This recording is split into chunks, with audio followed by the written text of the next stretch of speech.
சீதாப்பழ செடி custard apple பிளான்ட்டை பற்றி தாங்க இந்த வீடியோவில் நம்ம பார்க்க போகிறோம்.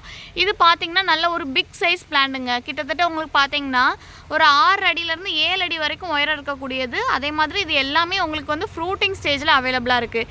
இந்த பிளான்ட்டை வந்து நீங்கள் பிளான்டேஷன் பண்ணி நீங்கள் வந்து உடனே நீங்கள் அறுவடைக்கு தயாராக இருக்கக்கூடிய ஒரு செடி. ஏன்னா இது வந்து காய்கள் வந்து இப்போவுமே உங்களுக்கு பார்த்திங்கன்னா ஃபுல் அண்ட் ஃபுல் செடி ஃபுல்லாகவே உங்களுக்கு காய்கள் தான்.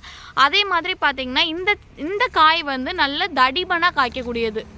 கிட்டத்தட்ட பார்த்திங்கன்னா நம்ம கோல்டன் சீத்தா அளவுக்கு நல்ல தடிமனாக காய்க்கக்கூடியது. டேஸ்ட்டும் பார்த்திங்கன்னா உங்களுக்கு ரொம்ப சுவையாக இருக்கும். நல்ல ஒரு ஸ்வீட்னஸோட ரொம்ப டேஸ்ட்டாக இருக்கும் இந்த பழம் சாப்பிட்றதுக்கு.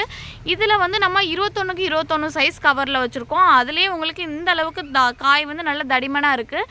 இதையே நம்ம மாற்றி தரையில் நடவு பண்ணும்போது பார்த்திங்கன்னா உங்களுக்கு காய் வந்து இன்னுமே உங்களுக்கு நல்ல தடிமனாக இருக்கும்.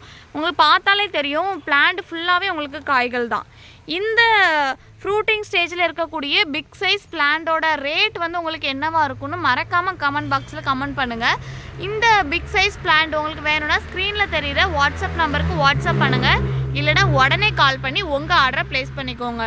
நம்ம சேனலை லைக் பண்ணுங்கள், ஷேர் பண்ணுங்கள், சப்ஸ்கிரைப் பண்ணுங்கள். மறக்காமல் பெல் ஐக்கானையும் கிளிக் பண்ணிக்கோங்க. அப்போ தான் நம்ம போடுற அடுத்தடுத்த வீடியோஸை நீங்கள் மிஸ் பண்ணாமல் ரெகுலராக பார்க்க முடியும். இந்த பழத்தை பாருங்கள். இந்த பழம் வந்து உங்களுக்கு எந்த அளவுக்கு பெருசாக இருக்கும்னு தெரியும். நல்ல பழுத்து நல்ல கனிஞ்ச பழம்.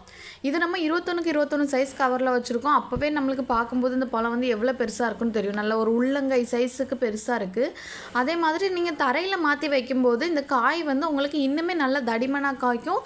அதே மாதிரி டேஸ்ட்டும் பார்த்திங்கன்னா ரொம்ப நல்லாயிருக்கும். நான் டேஸ்ட் பண்ணி பார்த்தேன், ரொம்ப டேஸ்ட்டாக இருந்தது. நல்ல ஒரு ஸ்வீட்னஸோட எல்லா சின்ன குழந்தைங்க கூட விருப்பப்பட்டு சாப்பிடுவாங்க அந்த பழத்தை.